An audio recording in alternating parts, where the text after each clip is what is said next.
Hey, this is Hank from Hank, Patty, and the Current, and today we're going to learn about learning difficult pieces. Whether you're a beginner, intermediate, or advanced, learning hard pieces of music can be a challenge. It can also be a very frustrating experience. So, we're going to break it down and find some best practices that will help you learn difficult pieces no matter what level you're at. Let's say you're a beginner player and the difficult piece is Blackberry Blossom. Blackberry Blossom can be a tough song to learn because it moves a lot. There's a lot going on in the melody and the backup. It makes you move around. There's a lot happening in a relatively simple tune.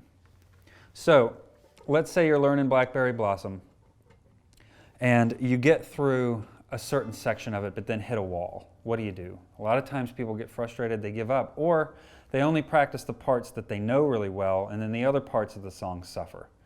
Blackberry Blossom is a simple structure as an A part and a B part. The A part repeats, the B part repeats.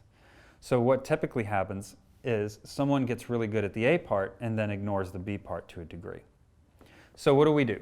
The first thing that you have to keep in mind is to play the melody as slow as possible. Break it down so that everything is nice and even. So you don't end up with things like this.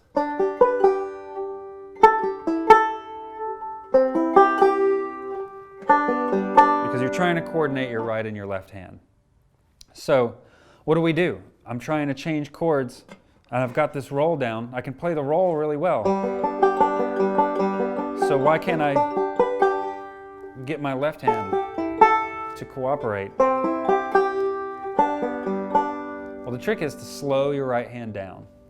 Take it a little bit at a time. So if I can only change chords so fast, then the right hand needs to match the left so that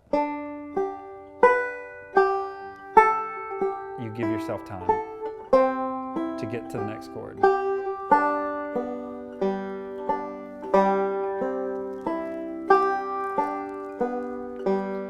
So you practice slow with the idea that you'll be able to play it fast later on.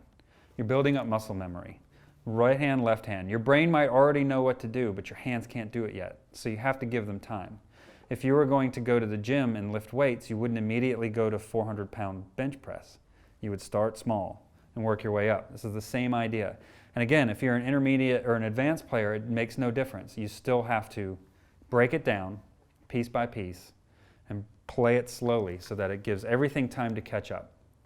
As you go along, let's say you get better at Blackberry and you're not running into the same problems anymore. But instead, there's a new problem, and that is you can't make it speed up. Every time you try, you screw something up. It gets messed up. Again, your brain knows that it can go faster, but your hands can't do it yet. So, don't play it any faster than the slowest section.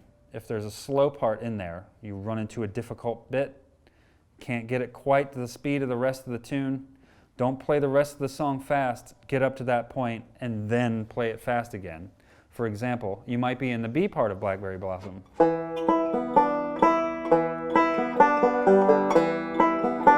And then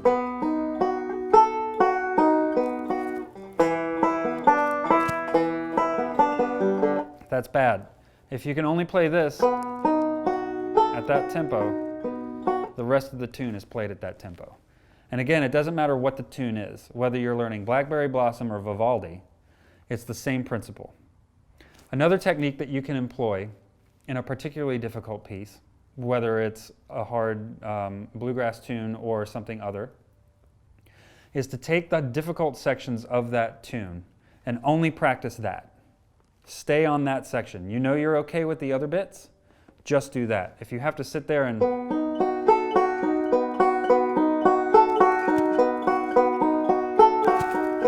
forever and ever until you get it, do that. You already know what to do with the rest of the tune. Smooth sailing.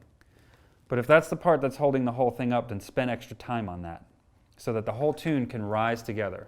Now let's say you accomplish the melody, you're good to go, you're playing it at the level that you want. What about the backup?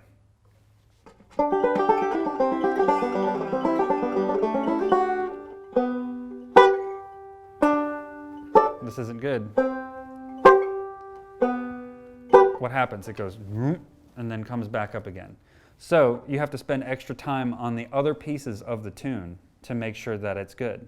The same goes for your improv, the same goes for your rolling back up. Everything has to be the same. So if your melody is good, but your chords aren't quite there, then make sure you spend enough time on the chords to make it all match so that everything rises together. You can speed it up. Playing fast at that point isn't the hard part. It's making sure that everything and the timing is straight.